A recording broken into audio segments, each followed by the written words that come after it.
अच्छा जी, तो ये अब हमारा स्टॉक का मॉड्यूल है। स्टॉक के मॉड्यूल के अंदर ये टॉप पे अगर आप देखेंगे तो total item, low stock, out of stock और स्टॉक की वैल्यू और पोटेंशियल प्रॉफिट उसके अंदर जितना भी है, और ट्रांज़ैक्शन भी हमें बताएगा कि टोटल अभी तक जो है वो कितने ऑर्डर्स जो है वो हो चुके हुए हैं।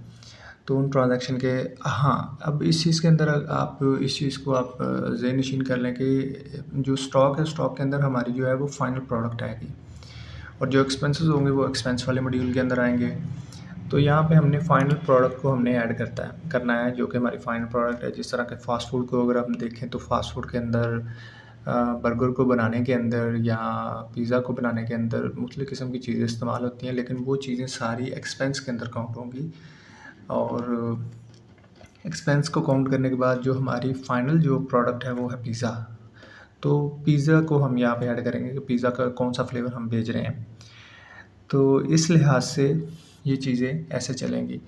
तो जिन लोगों ने पहले सॉफ्टवेयर इस्तेमाल किए हुए हैं उन लोगों को बड़े अच्छे तरीके से पता है, और जो लोग इस चीज़ को नहीं समझते मैं उनको अच्छे तरीके से गाइड कर सकता हूँ, उनको बता सकता हूँ कि ये चीज़ें किस तरह वर्कआउट करती हैं। So let's move on.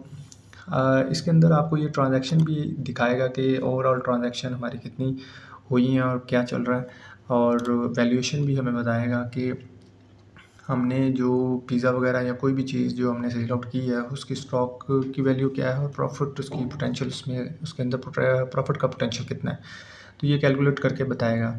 और उसके बाद लो स्टॉक जो है वो भी हमें ये बताएगा कि लो स्टॉक के अंदर कौन सी चीज़ जा रही है।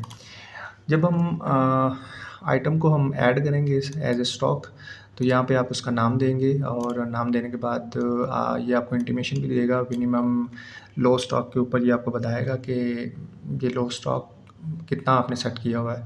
इनिशियल स्टॉक आप बताएंगे, और परचेज़ प्राइस भी बताएंगे, और सेल प्राइस भी बताएंगे। अगर आपके पास परचेज़ प्राइस नहीं है, इट्स फाइन, सेल प्राइस आप लिखें एंड देन सेव।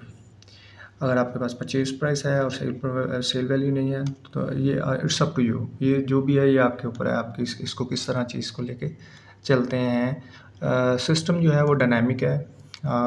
इसके अंदर जो है वो यूज़र को जो है वो एक स्पेस दी गई है कि वो अपने आप को जो है वो अपने बिज़नेस को एक अच्छे तरीके से जो लेके चल सकें। बाकी ओवरऑल ये स्टॉक का मॉड्यूल था। स्टॉक के मॉड्यूल के अंदर अगर कोई चीज़ नहीं हो रही तो आप इसको फ़ोर्सफुली रिफ़्रेश भी कर सकते हैं। तो ये रिफ़्रेश भी होगा, और रिफ़्रेश